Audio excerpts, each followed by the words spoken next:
Jen, iiwan mo ba ang GMA? Ang totoo, nagkaroon ba talaga ng offer? Ang dami kong ambashers eh. Yung wala kang utang na loob, yung mga ganon. Hoy, ganyan-ganyan, nagagalit sila sa akin.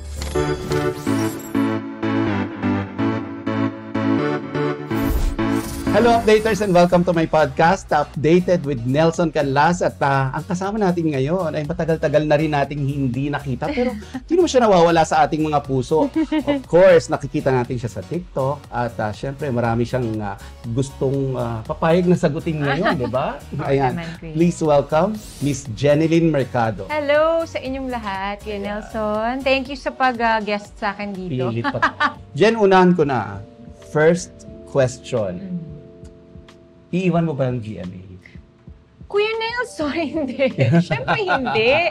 Alam naman ng ano yan, alam naman na ng mga tao yan. Dahil yung mga oras na hindi namin talaga masagot pa kung ano yung, ano ba talagang desisyon. Dahil nung time na yun, nag-ano pa sila, nag-usapan, nagne-negotiate pa sila ng management ko and ng GMA. Pero syempre wala naman akong ibang pupuntahan, kundi GMA pa rin talaga. Kasi I'm sure nakarating sa'yo, no, na parang nung mga panahon na yun, merong mga talks daw. Ang dami kong ambashers eh. Yung wala kang utang na loob, yung mga ganon. Hoy, ganyan-ganyan, nagagalit sila sa akin. Yung parang kung alam nyo lang, wait lang, inaayos lang kami. Pero how did you feel that time? Siyempre, hindi ko naman pwedeng i-open sa kanila yung... Parang ito yung pag-usapan today. Ito ha. Siyempre, nakakainis na makakita ng mga ganong comments.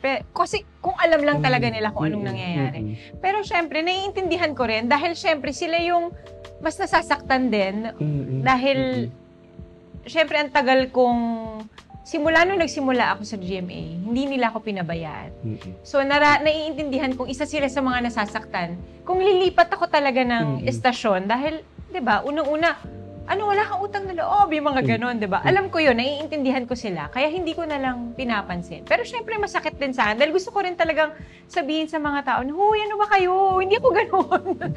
Pero ang totoo, nagkaroon pa talaga ng offer. Wala po kaming ibang inuohan. So let's leave it at that, kung may offer man o wala. Wala kaming ibang inuohan. Basta walang inoohan. I'm sure may offer. Pero during those times, gaano nakatulong sa'yo si Dennis? Si Dennis kasi siya yung medyo, yung personality ko kasi, Kuya Nelson, madali akong mag-panic. So, siya yung pampakalma ko. Alam ko yan. Oo. Siya talaga yung parang... Relax na. Oo, nakaka-relax talaga pag kinausap na ako at okay na ako. Kasi yun yung isa sa mga hindi magagandang traits ko, yung talagang mapanik ako eh. Yung, panikera. Oo, panikera talaga. Totoo po yun. Bata pa lang po siya talaga. Panikera siya, parang konting kibot, parang, ha? Ano nangyayari? Tsaka parang pag ganun yung nararamdaman ko, hindi ko na alam ang gagawin ko. Nawawala ako sa focus. Hindi ko alam kung, hindi ako makapag-desisyon ng tama. Kasi, nung time na yon, nakikita lang kita sa TikTok, pero syempre si Dennis, parati ko nakikita yan, di ba? Pero sa TikTok, yung parati kayong nag-aano doon. Umingay kasi yan lalo, I can remember nung hindi ka dumating sa GMA Gala. Apo. Bakit? Hindi naman sa hindi dumating, Kuya. Nakaplano na talaga kaming pupunta. May damit ka na noon? May damit na po ako noon. Tapos yung mga anak ko nagkasakit. Bilang panikera. Talaga sila muna. Sabi ko sila muna. Kasi, Dennis, ikaw na muna, baby. Kasi, may intindihan siguro naman nila kung unahin ko muna yung mga anak natin. At saka, I can feel you eh. Kasi, pwedeng nag-usap kayo ni Dennis na, ako na lang ang attend, ikaw maiwan sa bahay. Pero kung ikaw yung aalis, I'm sure, magpapanik ka rin habang nasa party ka. Oo, hindi rin ako mapapalagay. Baka umuwi rin ako agad. Parang red carpet uwi. Pero ngayon, nakita ka sa Christmas Station ID. So, ito na yung kumbaga, guys, don't panic. Oo, kalma. Ito na, unti-unti, di ba, na tayo, nagpapakita na ako sa mga, kahit ba yan, nag-GMAs, Christmas special na ako.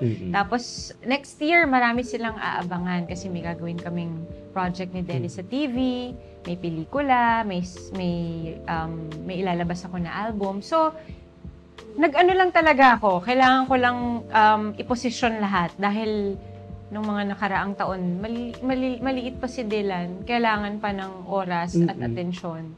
Pero ngayon na naiintindihan na niya yung ginagawa. Kapag sinabi namin na, work lang si mom ha, work lang si papa. Okay, bye mom. Ganun. Okay, alam na niya. Hindi ka tulad noon, iiyak ka hahabol. Kasi di ba a few months ago, nagkukwentuhan tayo, sabi mo ang hirap-hirap kasi kumbaga niloloko niyo pa siya muna. Parang para maiwan ninyo. Nagtatago kami, yung gano'n, yung hindi kami magpapaalam. Na syempre para sa amin parang masakit na hindi namin sinasabi yung totoo sa bata, 'di ba? Pero ngayon na alam niya na, nasasanay na siya. Naiintindihan na niya, Kuya Nelson. Alam na niya pag sinabing work si mom, work si papa, alam na niya, okay mom, bye, ganun. Okay na. I know 2025 will be a very busy year for you. Ano-ano yung mga naka-abang sa'yo? Ano-ano yung mga pinaplano mo for 2025? Sa 2025... Na-miss ka namin, ha? I'm sure marami yan. Opo. Plinano naman ng management kung paano talaga kami magsisimula. Kasi, yun nga, ayaw din namin punuin masyado dahil gusto rin namin ng time para sa family. May pelikula kami lalabas sa February. Saktong-sakto sa Valentine's Day. Tapos, ilalabas ko na din yung album ko by January under Star Music. So, yung sinulit mo yung 3 taon na hindi mo na ano. Jen, let's talk about your family life. I know for a fact na kung gaano ka OC as a mom. OC ka pa rin as a mom. Super po. Ano talaga ako yung very hands-on pero medyo may pagka-OA. Yung konting binahing lang, may sipon ka, yung gano'n. Yung akala mo, full-blown flu na, pero nahatching lang dahil may alikabok lang, yung gano'n. Pero yun talaga, hindi ko maiaalis siguro sa sarili ko yung pagiging OA sa pag-handle ng mga bata. Lalo na sa mga bata. Kasi ako very protective at saka as much as possible, ayoko silang, alam ko normal magkasakit, pero ayoko silang nakikitang nahihirapan. Talaga, overprotective. Sobrang pagmamahal, gano'n. I know you're very busy, Jen. Kahit na hindi ka gumagawa ng projects, ang dami-dami mong, motherhood pa lang eh. Siyempre naman po. Yung 3 taon, 2 taon na halos pinahinga ko talaga. 3 years yun? Opo, dahil sa pag-aalaga ko din siyempre sa family ko. Hindi ko na-experience to nung oras ng kay Jazz, 'di ba, yung firstborn ko. Hindi ko talaga na-enjoy yung childhood niya. Kasi kailangan ko magtrabaho. Alam mo 'yan, Kuya Nelson, 'di ba? Kailangan kong tumayo mag-isa, 'di ba? Yun yung mga araw na umiiyak ka na eh. Kasi pagod ka na pero kailangan magtrabaho. Pero may mga kailangan i-sacrifice. How is it being a mom of 3? Kasi 3 na yung anak mo, grabe. Kasi, Kuya Nelson, yung mga panganay... Plus 4 pala, pati si Dennis. Bunso ko yun, Kuya Nelson. Ayun ang bunso mo. Oo, yun ang bunso ko. Pero kasi, si Calix, panganay namin siya. So, bilang panganay, napaka-responsible na niya. Hindi na siya yung aalagaan mo pa, hindi na yung masyadong, hindi katulad ng mga babies, di ba? Kailangan talagang hands-on ka. Siya, very responsible, very understanding at sobrang mapagmahal. Kay Jazz at saka sa bunso namin. Protective. Ganon din po. Opo. I can see your pictures kasi pag nagta-travel kayo. No? Parang kuyang-kuya talaga. Kuyang-kuya na talaga. Yung maaasahan mo na sa kahit anong bagay. Si Jazz, ganon din. Pero syempre, alam naman natin yung condition ni Jazz. So, kailangan pa rin siya talagang alagaan. May special needs. May parang baby. Ganon. Natutuwa ako kasi naiintindihan. Si Jazz nahihilig doon sa property nyo sa Kasi, sa Tanay. Sa Tanay. Opo, for a time, nakatira siya doon. Iniwan niya kami sa QC. Kasama niya yung nag-aalaga po sa kanya. Bakit ba? Mas gusto niya doon. Pag umuwi siya sa Quezon City, para siyang nalulungkot, nagre-rebelde, ayaw kumain. Yung mga ganon, yung walang gana kumain, ayaw masyadong kumilos, yung ganon. Pero nung nasa Tanay siya, talagang masaya, yung naglalaro siya. Everyday, nagbabike siya, nakakalabas siya. nang wala kaming iniisip na ba, baka masagasaan, yung gano'n, hindi sa kalsada. Kasi, Opo. So, yun nga, mas presko yung hangin. Siguro yun yung na-enjoy niya, yung nature. And si Dylan? Si Dylan naman ay, ayun, malaki na po, kuya. Ano na siya, yung madaldal na, marami nang sinasabi. Kung madaldal siya noon, ngayon, nagdadahilan na. Yung mga gano'n, marami na siyang mga kalokohan, maarte na, mahilig mag-makeup, yung mga gano'n. Oo, alam na niya kung anong gusto niyang panoorin. Mas maarte pa kaysa sa'yo. Oo. Talagang, naku, hindi ko in-expect na gano'n pala magka-baby na babae. Masarap din. Oo, kasi nagpapaayos, nagpapadamit. And of course, si Dennis, di ba? Being, ang bunso niya ay babae. Nag-iba. Naaaliw siya, Kuya Nelson. Kasi talagang ibang-iba. Kasi dalawa yung lalaki namin. So iba talaga. Kasi mga boys, di ba, hindi naman maarte. Ito talaga, grabe. As in, nakakaaliw. Spoil sa tatay. Sa tatay, Pero ako kasi yung mas disciplinarian.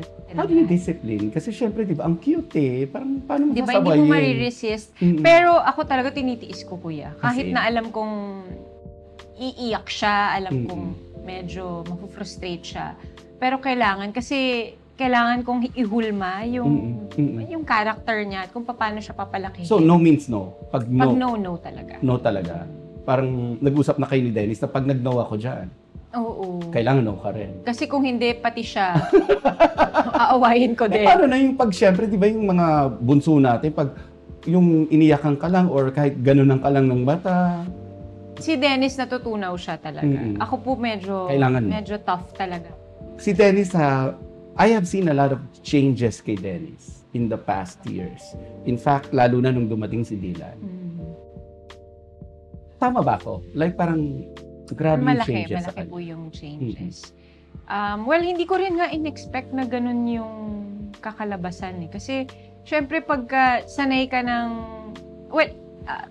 alam naman natin, Kuya Nelson, hindi naman yung mga anak namin, hindi naman lumaki talaga sa kanya. Like, hindi niya naman talaga naalagaan. Yung, mo yun, yung nakatuto. Kasi busy, di ba po, araw-araw, halos nasa trabaho.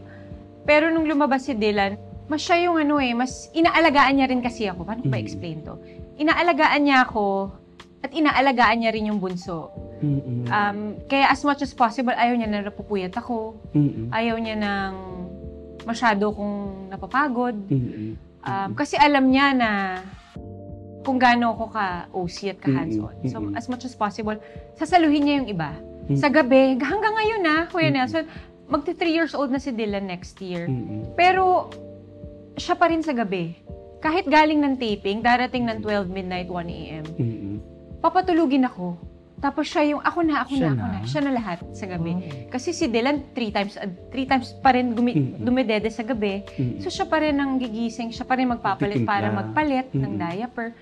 Gigising na lang ako sa umaga tapos na lahat. Swerte mo. Ganon. Okay. Hindi ko rin in-expect na ganon. Kasi syempre, mga lalaki, di ba? Medyo talagang, mahirap silang mag-adapt. Pero si Dennis, yun yung isa sa mga nakakabilib. In-expect mo na magiging ganito? Hindi nga Kaya talagang nagulat ako. Grabe, no? Kasi, you know naman how demanding his job is. Lalo na ngayon sa pulang araw, di ba? Naku, Kuya, grabe. Lalo na lately, yung schedule niya dahil pinagsasabay namin yung pulang araw at yung green bones. So talagang every other day, may mga moments na syempre hindi naman talaga nasusunod yung cut off. So minsan may mga normal na nagkakaroon ng mga extensions. Uuwi siya, maliligo na lang. Tapos hindi nahihiga. Talagang check lang kami, tingnan si Dylan hanggang sa call time ko na pala, kailangan ko na umalis. Ganon, 2 to 3 hours lang. Tapos, alis na ulit. Doon na lang, kasi pag nakakausap siya, lalo na yung malayo yung location nila. Sinasabi niya, natulog ako sa kotse. Sa biyahe lang. Sa biyahe lang. Kasi pagka umuwi siya ng madaling araw, liligo lang siya, tapos aalagaan niya pa si Dylan. Tapos, aalis. Sinasabi, kahit sabihin ko sa kanya, baby, hindi ako na. Hindi na, matulog ka na dyan. Ganon. Nakakatuwa. Isa pa natutuwa ako dyan, whenever I see your pictures, lalo na pag nag-travel kayo, you have a blended family. How are you and Carlene? Good, very good. sinisigurado namin na nahahati talaga namin ng husto yung kailangan ni Calix. Pag nasa akin, pag nasa amin ni Dennis, pagka nasa kanya, lagi ko namang kinakamusta, lagi kami nag-uusap, kamusta si Calix? Ano saan siya pupunta next week, ganito, ganyan, pwede ba namin siyang sa amin muna, ganon. Yun. Depende rin kay Kuya kasi si Kuya may sarili na rin siyang desisyon. 17. Oh my God. Oo, mag-18 na siya.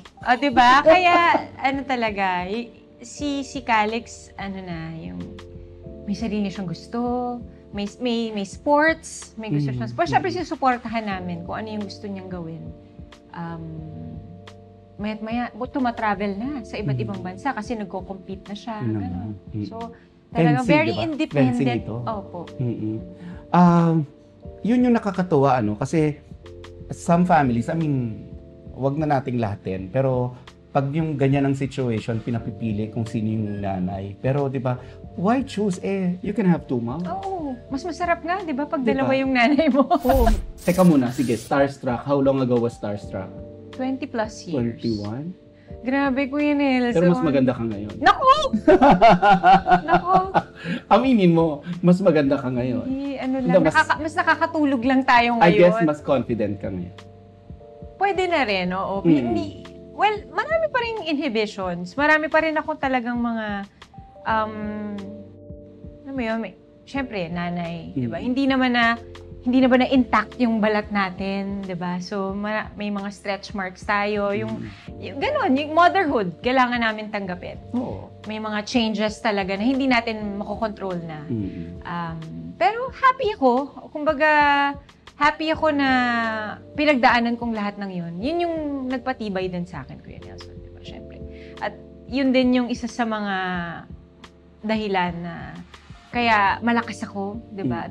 Kaya tanggap ko yung sarili ko, kung ano ako. Pero syempre, normal na magkaroon ng mga, diba, insecurities. Normal yun. Pero matatanggap mo na lang siya, na ganun siya. At isa yun sa mga magpapalakas sa'yo. I guess, I'm saying this as somebody who has seen you from the start. Kasi audition pa lang, alam mo yan, na magkaibigan na tayo. Oo naman, Kuya. I've seen you from there and ang daming changes. And the biggest change that I've seen sa'yo is, ngayon, alam mo na yung worth mo. Dapat, antanda ko na, Kuya. Hindi, yan yung sakit mo nung bata ka Na parang, ang galing-galing mo na, ang bait-bait mo na doon sa tao, pero you don't know your worth. Pero ngayon ko nakita yon. Ano kaya yung change? Of course, syempre, sabi mo, time. Maraming learnings Ang daming binabato sa'yo. Malaking factor yun, Kuya. Pero sa dami ng mga pinagdaanan ko, dami ng binato sa akin. Yung mga natutunan ko sa panahon na yun, yun yung isang malaking bagay yun Kaya rin ako naging ganito ngayon. Kaya ako naging malakas, alam ko na kung ano yung gusto ko sa buhay, ganito katapang, kaya ko nang tumayo sa sarili ko mga paa, maaga rin akong naulila. So, madaming factors, marami sa mga pinagdaanan ko yung naging dahilan kung bakit ako ganito. And being the successful Jeneline that you are now, do you have any regrets? Knowing, syempre, Mami Lydia did not see how successful you are now. Ngayon kasi, Kuya, kung sasabihin mo, kung tatanong mo sa akin, ano yung mga naging regrets mo, sasabihin ko lang, wala. Kasi hindi ako magiging ganito kasaya kung di ko pinagdaanan lahat ng mga binato sa akin. Oh my God, Jen. Iba ka na talaga ngayon. I love it. Meron ka pa bang gustong gawin? Gustong gawin? Siguro, sa ibang aspeto, sa trabaho ko, Kuya, gusto ko siguro, marami pa naman ako hindi nagagawa. Gusto ko rin gumawa ng mga edgy na mga projects. Kasi, di ba, kilala naman ako as yung medyo wholesome talaga. Medyo dark siguro ng konti. Sa trabaho naman to, pagdating sa showbiz career. Pero pagdating sa business career, sa business ko naman, gusto ko pang, well, marami pa akong gustong matutunan. Marami pa akong gustong buksan na mga siguro opportunities na hindi ko pa nagagawa noon. Sa family naman, kuya, gusto ko namang, syempre mas hatiin yung oras ko. Lalo ngayon, babalik ako sa trabaho. Hindi naman ako totally mawawala sa family ko. Ibig sabihin, babalik na ako sa shooting, sa taping. Hati pa rin, balance pa rin. Kumbaga, as much as possible, gusto ko pa rin maging present sa family ko, lalo na sa mga anak ko. At kay Dennis na rin, syempre, kailangan ko pa rin alagaan yung asawa ko. Sa TikTok, parang nagko-contest kayo ni Dennis sa TikTok. Oo, kuya. Gusto ko sanang mas maging visible ngayon sa social media. Inaaral ko siya ngayon. Medyo nag-aabang. Salamat. Kasi noon parang hindi ko kayang makisabay, kuya. Yung level na ginagawa ni Dennis, hindi ko pa siya kayang gawin. Pero ngayon, gusto kong kahit papanong maging active sa social media at makita rin ng mga tao yung fun side. Kasi natutuwa rin ako na maglabas ng mga content na masaya, na nakakapagpasaya rin sa mga tao.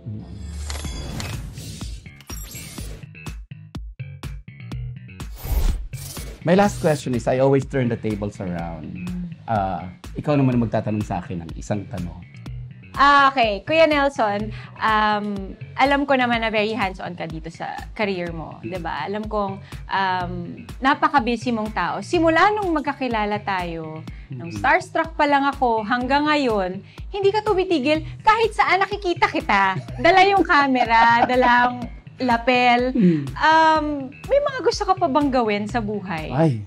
Ano pa yung mga nilulook forward mo? Siyempre, hindi ka naman forever na, diba? Bukod sa restaurant, na hindi pa namin napupuntahan, ano pa yung mga plano mo na gusto mo pang gawin sa buhay? Sa future? Alam mo, tulad mo, ang dami ko pang gustong gagawin. Ang dami ko pang gustong matutunan. Pero in love ako kasi dito sa ginagawa ko. But I'm giving myself, siguro, 5 more years to do this. Uy, may 5 years na lang, Kuya Nelson. Kasi I'll be 55 this coming year, and 5 more years, I'll be 60. So, magre-retire na ako. Can I say, hindi halata. Hindi talaga halata. Mukha ka pa rin, Kuya Nelson, na nakilala ko noon. Starstruck. Pero tulad mo, ang dami ko na rin mga ganyan-ganyan. Sakit dito, sa umaga, gano'n. Diba, Kuya, masakit ang likod pag gumigising. Pag iba yung gising mo, iba yung dito. Marami ng ganyan. And I want to explore the things na pinangarap ko ring gawin before. Like business. Okay. Business. Buti na lang yung husband ko is into business at tinuturuan niya ako. Sabi ko, hindi ko pa kaya ngayon na mag-isa ako. Kailangan ko pang matuto. Kasi talagang dami kong tingnan yung business na lugi. Kasi nga, hindi ako hands-on. And kailangan talaga sa business, hands-on ka talaga. So, yun yung ano. And I cannot do that kung wala akong time in my hands. And gagawin ko siya pagdating ko probably by 60. And I want to travel more. Habang kaya pa, di ba, Kuya? I want to see. Ngayon, sinisimulan na namin paunti-unti. Pero gusto ko more. Like parang, saan tayo pupunta naman next month? I want to see the world. I've seen parts of the world before. Pero dahil sa trabaho. Work pa rin, di ba? Hindi mo pa rin masyado ma-enjoy. Oo. So ngayon, unti-unti ko, na parang sinasabi ko na sa utak ko na, sige, give 5 more years. Yung, ano. Exciting naman. Malay mo, alam nyo, updaters, sobrang si Jen ang isa sa mga itinuturing ko talagang kaibigan sa showbiz. Hindi lang kaibigan, parang Kuya. Anak ko na. Like, parang pamilya. Oo. Like, magtatakbuhan kami sa isa't isa kung may problema kami. And hindi kami nahihiya because we know. Kasi binilin sa akin ng Mami Lydia ko eh. Like, parang starstruck pa lang, binibili na niya na parang, wag mo papabayaan yung anak mo. May ganon. So, yes, Mami, ganon. So, hanggang ngayon, and like what I said kanina, I'm so proud of the woman you have become. Thank you, Kuya. Thank you. At na-appreciate ko lahat yan na, hindi mo ako pinabayaan talaga. Sabi ko, hindi ka na paiiyak, Ken. Kakainis to. Thank you very much, Ken. I love you.